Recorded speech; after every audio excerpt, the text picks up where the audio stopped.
ಚಿಕ್ಕಮಗಳೂರು ಮೂಡಿಗೆರೆ ತಾಲೂಕಿನ ದೇವವೃಂದ ಗ್ರಾಮದಲ್ಲಿ lab technician ದರ್ಶನ್ನ ಪತ್ನಿ ಶ್ವೇತಾ ಅವರ ಸಾವಿಗೆ ಸಂಬಂಧಿಸಿ ಬೆಚ್ಚಿಬೀಳಿಸುವ ಸತ್ಯಗಳು ಹೊರಬರುತ್ತಿವೆ. ಮೊದಲು ಇದೊಂದು ಹೃದಯಾಘಾತ ಎಂದು ಹೇಳಲಾಗಿದ್ದರೆ ಬಳಿಕ ಗಂಡನೇ ವಿಷದ ಇಂಜೆಕ್ಷನ್ ಚುಚ್ಚಿ ಕೊಂದಿದ್ದಾನೆ ಎಂಬುದು ಬಯಲಾಯಿತು. ಇದೀಗ ಅದಕ್ಕಿಂತಲೂ ಭೀಕರವಾದ ಸತ್ಯ ಬಯಲಾಗಿದೆ. ಅದೇನೆಂದರೆ ದರ್ಶನ್ ತನ್ನ ಪತ್ನಿಯನ್ನು ಕೊಂದಿದ್ದು ವಿಷದ ಇಂಜೆಕ್ಷನ್ ಚುಚ್ಚಿ ಅಲ್ಲ, ಬದಲಾಗಿ ರಾಗಿ ಮುದ್ದೆಯಲ್ಲಿ ಸೈನೈಡ್ ಬೆರೆಸಿ ಕೊಲೆ ಮಾಡಿದ್ದಾನೆ ಎನ್ನುವುದು ಮರಣೋತ್ತರ ಪರೀಕ್ಷೆ ಮತ್ತು ಪೊಲೀಸ್ ವಿಚಾರಣೆಯಲ್ಲಿ ಬಯಲಾಗಿದೆ. ಚಿಕ್ಕಮಗಳೂರಿನ ಮೂಡಿಗೆರೆ ತಾಲೂಕಿನ ದೇವವೃಂದ ಗ್ರಾಮದಲ್ಲಿರುವ ದರ್ಶನ್ ಮನೆಗೆ 4 ದಿನಗಳ ಹಿಂದೆ ಶ್ವೇತಾ ಬಂದಿದ್ದರು. ಆಕೆ ಆರೋಗ್ಯವಾಗಿಯೇ ಇದ್ದರು. ಆದರೆ ಒಮ್ಮಿಂದೊಮ್ಮೆಗೆ ಮೃತಪಟ್ಟಿದ್ದು ಆಕೆಯ ಪತಿ ಮನೆಯವರು ತರಾತುರಿಯಲ್ಲಿ ಅಂತ್ಯಕ್ರಿಯೆಗೆ ಸಿದ್ಧತೆ ನಡೆಸಿದ್ದರು. ಹೃದಯಾಘಾತದಿಂದ ಸಾವು ಸಂಭವಿಸಿದೆ ಎಂದು ದನ್ ಹೇಳಿದ್ದ. ಇದರಿಂದ ಅನುಮಾನಗೊಂಡ ತಾಯಿ ಮನೆಯವರು ಅಂತ್ಯಕ್ರಿಯೆಯನ್ನು ತಡೆದು ತನಿಖೆಗೆ ಒತ್ತಾಯಿಸಿದ್ದರು. ಗೋಣಿಬೀಡು ಠಾಣೆಯಲ್ಲಿ ಪ್ರಕರಣ ದಾಖಲಾಗಿ ಶ್ವೇತಾಳ ಮರಣೋತ್ತರ ಪರೀಕ್ಷೆ ನಡೆದಾಗ ಮೃತದೇಹದಲ್ಲಿ ವಿಷದ ಅಂಶ ಪತ್ತೆಯಾಗಿತ್ತು.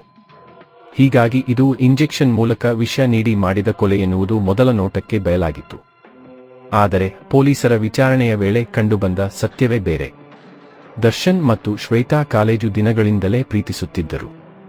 ಮನೆಯವರ ವಿರೋಧದ ನಡುವೆಯೇ ಅವರು ಮದುವೆಯಾಗಿ ಸುಮಾರು 2 ವರ್ಷ ಮನೆಯಿಂದಲೇ ದೂರವಿದ್ದರು. ಕೆಲವು ವರ್ಷಗಳಿಂದ ಎಲ್ಲವೂ ಇತ್ಯರ್ಥವಾಗಿ ಕೌಟುಂಬಿಕ ಸಂಬಂಧ ಸರಿಯಾಗಿತ್ತು. ದರ್ಶನ್ ಮತ್ತು ಶ್ವೇತಾ ಸೇರಿ ಬೆಂಗಳೂರಿನ ಕೊಡಿಗೆಹಳ್ಳಿ ಬಳಿ ಟ್ರೂ ಮೆಡಿಕ್ಸ್ ಲ್ಯಾಬ್ ನಡೆಸುತ್ತಿದ್ದರು. ಈ ನಡುವೆ ಮದುವೆಯಾಗಿ 1 ಮಗುವನ್ನು ಪಡೆದ ಬಳಿಕ ಗಂಡನಿಂದ ಬೇರಾದ ಸಹೋದ್ಯೋಗಿ ಮಹಿಳೆಯೊಬ್ಬಳ ಜತೆಗೆ ದರ್ಶನ್ ಅನೈತಿಕ ಸಂಬಂಧ ಶುರುಮಾಡಿದ್ದ. ಕಷ್ಟಕ್ಕೆ ಸ್ಪಂದಿಸುವ ಹೆಸರಿನಲ್ಲಿ ಸಂಧಿಸಿದ ಅವರಿಬ್ಬರು ಅನೈತಿಕ ಸಂಬಂಧವನ್ನು ಮುಂದುವರಿಸಿದ್ದರು. ಪ್ರೀತಿಸಿ ಮದುವೆಯಾಗಿದ್ದ ಶ್ವೇತಾಳನ್ನೇ ಯಾಮಾರಿಸಿ ವಿವಾಹಿತೆಯ ಮೋಹಕ್ಕೆ ಸಿಲುಕಿದ್ದ ದರ್ಶನ್. ಈ ವಿಷಯ ತಿಳಿದ ಶ್ವೇತಾ ಪತಿ ದರ್ಶನ್ನಿಂದ ಆದ ಮೋಸಕ್ಕೆ ನೊಂದಿದ್ದಳು. ದರ್ಶನ್ನನ್ನು ಕೇಳಿದಾಗ ಆತ ಈ ಸಂಬಂಧವನ್ನು ಕೊನೆಗೊಳಿಸುವುದಾಗಿ ಮಾತು ಕೊಟ್ಟಿದ್ದ. ಆದರೆ ಪದೇ ಪದೇ ವಿವಾಹಿತೆಯೊಂದಿಗೆ ಮಾತಾಡುವುದು, ಮೆಸೇಜ್ ಮಾಡುವುದು, ಹೊರಗೆ ಸುತ್ತಾಡುವುದು ಶ್ವೇತಾಕ್ಕೆ ಗೊತ್ತಾಗಿತ್ತು. ಕೊನೆಗೆ ಒಂದು ದಿನ ಶ್ವೇತಾ ದರ್ಶನ್ ಹಾಗೂ ಅನೈತಿಕ ಸಂಬಂಧ ಹೊಂದಿದ್ದ ಅಶ್ವಿನಿಯನ್ನು ಮನೆಗೆ ಕರೆಸಿ ಬುದ್ಧಿ ಮಾತನ್ನು ಹೇಳಿ ದೂರ ಇರುವಂತೆ ಹೇಳಿದ್ದಳು. ಆದರೆ ಕಳೆದ ಸೋಮವಾರ ಅಶ್ವಿನಿ ಮತ್ತೆ ದರ್ಶನ್ ಜತೆ ಸಂಪರ್ಕ ಮಾಡಿದ್ದನ್ನು ಕಂಡು ಶ್ವೇತಾ ಬೇಜಾರು ಮಾಡಿಕೊಂಡಿದ್ದಳು ಮತ್ತು ಅಶ್ವಿನಿಗೆ ಕರೆ ಮಾಡಿ ಎಚ್ಚರಿಸಿದ್ದಳು. ಆಕೆ ಸಂಪರ್ಕ ಮಾಡಿದ್ದಕ್ಕೆ ಕಾರಣಗಳನ್ನು ಹೇಳಿ ತಾನು ಯಾವ ಕಾರಣಕ್ಕೂ ಸಂಬಂಧ ಮುಂದುವರಿಸುವುದಿಲ್ಲ ಎಂದಿದ್ದಳು.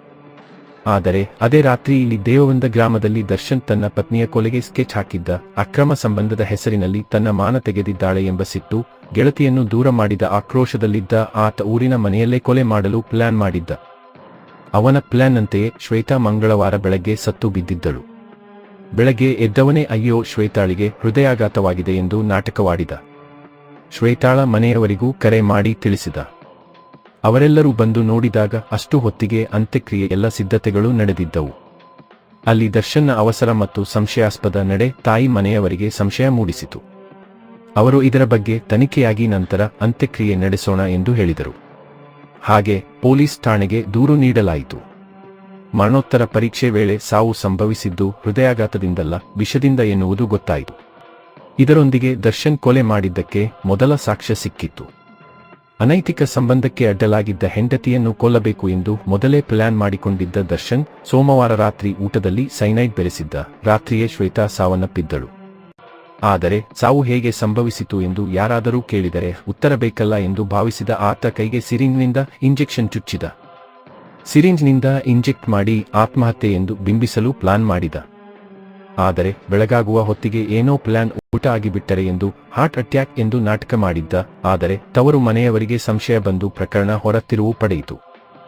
ಸಹೋದ್ಯೋಗಿಯ ಪ್ರೀತಿಯ ಬಲೆಯಲ್ಲಿ ಬಿದ್ದು ದರ್ಶನ್ ಆಕೆಯನ್ನೇ ಕೊಲೆ ಮಾಡಿದ್ದ.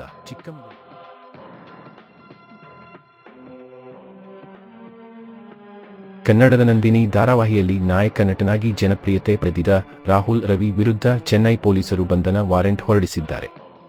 ಇತ್ತೀಚೆಗೆ ರಾಹುಲ್ ರವಿ ವಿರುದ್ಧ ಅವರ ಪತ್ನಿ ಕಿರುಕುಳ ದೂರು ದಾಖಲಿಸಿದ್ದರು. ದೂರಿನ ಬಳಿಕ ಬಂಧನ ಭೀತಿಯಿಂದ ರಾಹುಲ್ ತಲೆಮರೆಸಿಕೊಂಡಿದ್ದರು. ರಾಹುಲ್ ರವಿ ಅವರು ತಮಿಳು ಮತ್ತು ಕನ್ನಡ ಕಿರುತೆರೆಯ ಜನಪ್ರಿಯ ನಟ. ನಂದಿನಿ ಧಾರಾವಾಹಿಯಲ್ಲಿ ನಟಿಸಿ ಕನ್ನಡ ಟಿವಿ ಪ್ರೇಕ್ಷಕರಿಗೆ ಹತ್ತಿರವಾಗಿದ್ದ ರಾಹುಲ್ ರವಿ ಅದಾದ ಬಳಿಕ ಹಲವು ಟಿವಿ ಕಾರ್ಯಕ್ರಮಗಳು, ಸಿನಿಮಾಗಳಲ್ಲಿ ಅವಕಾಶ ಪಡೆದಿದ್ದರು.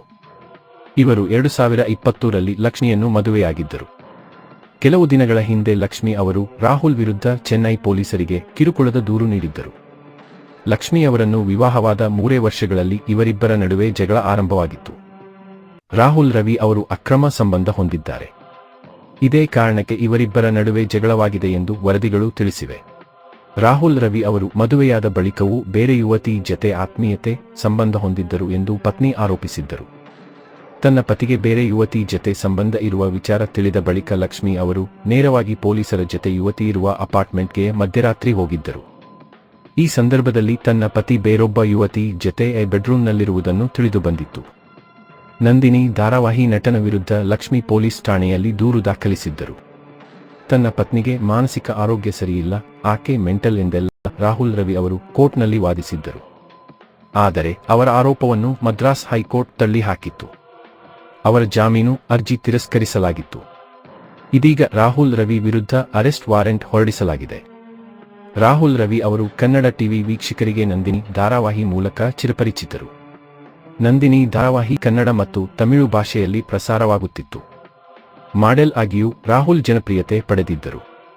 ತಮಿಳಿನ ಪೊನ್ನಂಬಿಲಿ ಕಾರ್ಯಕ್ರಮದ ಮೂಲಕ ಜನಪ್ರಿಯತೆ ಪಡೆದ ಇವರು ಇಂಡಿಯನ್ ಲವ್ ಸ್ಟೋರಿ, ಕಟ್ಟುಂ ಮಕನ್ ಸಿನಿಮಾಗಳಲ್ಲಿ ಇವರು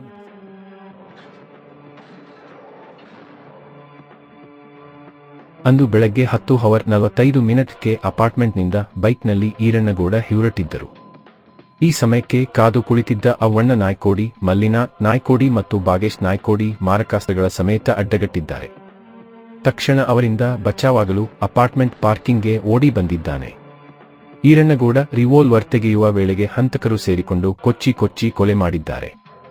3 ನಿಮಿಷಗಳ ಕಾಲ 30ಕ್ಕೂ ಹೆಚ್ಚು ಬಾರಿ ಈರಣ್ಣಗೌಡನ್ನ ಕೊಚ್ಚಿ ಕಿವುಂದಿದ್ದಾರೆ. ಈರಣ್ಣಗೌಡ ಹತ್ಯೆಗೆ ಸಂಬಂಧಿಸಿದಂತೆ 6 ಮಂದಿ ವಿರುದ್ಧ ವಿವಿ ಠಾಣೆಯಲ್ಲಿ ಪ್ರಕರಣ ದಾಖಲಾಗಿತ್ತು. ಅದರಂತೆ ಮೊನ್ನೆ ಅವ್ವಣ್ಣ, ಬಾಗೇಶ್, ಮಲ್ಲಿನಾಥ್ ಸೇರಿದಂತೆ 3ರನ್ನ ಬಂಧಿಸಿದ್ದ ಪೊಲೀಸರು ಇದೀಗ ಈ ಹತ್ಯೆಗೆ ರೂಪುರೇಷೆ ಸಿದ್ಧಪಡಿಸಿದ್ದ ಮಾಸ್ಟರ್ ಮೈಂಡ್ ನೀಲಕಂಠರಾವ್ ಪಾಟೀಲ್ ಮತ್ತು ಆತನ ಪತ್ನಿ ಸಿದ್ದಮ್ಮ ಪಾಟೀಲನ್ನ ಪೊಲೀಸರು ತಡರಾತ್ರಿ ಅರೆಸ್ಟ್ ಮಾಡಿದ್ದಾರೆ. ಕಳೆದ 4 ದಿನ ಮುಂಚಿತವಾಗಿ ಈರಣ್ಣಗೌಡನ್ನ ಹತ್ಯೆ ಮಾಡಲು ಮಾಸ್ಟರ್ ಪ್ಲಾನ್ ಮಾಡಿದ್ದ ನೀಲಕಂಠರಾವ್ ಪತ್ನಿ ಸಿದ್ದಮ್ಮಳು ಮಲ್ಲಿನಾಥ್ಗೆ 50,000 ರೂಪಾಯಿ ಹಣ ನೀಡುವುದಾಗಿ ಹೇಳಿದ್ದಳು. ಅಲ್ಲದೆ ಹತ್ಯೆಯಾದ ದಿನ ಅಂದರೆ ಡಿಸೆಂಬರ್ 7ರಂದು ತಾವು ಖರೀದಿಸಿದ್ದ ಹೊಸ ಕಾರಿನ ಪೂಜೆ ಮಾಡಲು ನೀಲಕಂಠರಾವ್ ಪಾಟೀಲ್ ದಂಪತಿ ದೇವಲಗಾಣಗಾಪುರದ ದತ್ತನ ಸನ್ನಿಧಿಗೆ ತೆರಳಿದ್ದರು. ದತ್ತನ ಸನ್ನಿಧಿಯಲ್ಲಿ ಪೂಜೆ ಮುಗಿಸಿದ್ದ ತಕ್ಷಣ ಇತ್ತ ಮಲ್ಲಿನಾಥ್ನು ನೀಲಕಂಠರಾವ್ಗೆ ಕಾಲ್ ಮಾಡಿ ಈರಣ್ಣಗೌಡನನ್ನ ಮುಗಿಸಿರೋದಾಗಿ ಮಾಹಿತಿ ನೀಡಿದ್ದಾರೆ. ಈರಣ್ಣಗೌಡ ಹತ್ಯೆ ಸುದ್ದಿ ಕಿವಿಗೆ ಬಂದು ಅಪ್ಪಳಿಸುತ್ತಲೇ ಸಂತಸಪಟ್ಟ ನೀಲಕಂಠರಾವ್ ದಂಪತಿ ಬಳಿಕ ಕಲಬುರಗಿಗೆ ಆಗಮಿಸಿದ್ದಾರೆ. ನಂತರ ನೀಲಕಂಠರಾವ್ ಮನೆಗೆ ರಕ್ತದ ಕಲೆಯಲ್ಲೇ ಬಂದ ಹಂತಕ ಮಲ್ಲಿನಾಥ್ ನಾಯ್ಕೋಡಿ ಈರಣ್ಣಗೌಡ ಹತ್ಯೆಗೆ ಪ್ರತಿಯಾಗಿ 50,000 ರೂಪಾಯಿ ಪಡೆದುಕೊಂಡು ಹೋಗಿದ್ದಾನೆ. ಹೀಗಾಗಿ ವಕೀಲನ ಹತ್ಯೆ ಪ್ರಕರಣಕ್ಕೆ ಸಂಬಂಧಿಸಿದಂತೆ ಇದೀಗ ವಿವಿ ಠಾಣೆ ಪೊಲೀಸರು ನೀಲಕಂಠರಾವ್ ಮತ್ತು ಸಿದ್ದಮ್ಮಳನ್ನ ಬಂಧಿಸಿದ್ದಾರೆ. ಅದೇನೇ ಇರಲಿ, ಈಗಾಗಲೇ 5 ನರಹಂತಕರನ್ನ ಬಂಧಿಸಿರುವ ಖಾಕಿಪಡೆ ಪ್ರಕರಣದ ಹೆಚ್ಚಿನ ವಿಚಾರಣೆ ನಡೆಸುತ್ತಿದೆ. ಆಸ್ತಿ ಮೇಲಿನ ಆಸೆಗೆ ವಕೀಲನ ರಣಭೀಕರ ಹತ್ಯೆಗೈದ ನರಹಂತಕರಿಗೆ ಕಠಿಣ ಶಿಕ್ಷೆಯಾಗಲಿ ಅನ್ನೋದೇ ಕುಟುಂಬಸ್ಥರ ಆಶಯವಾಗಿದೆ. ಅಂದು ಬೆಳಗ್ಗೆ 10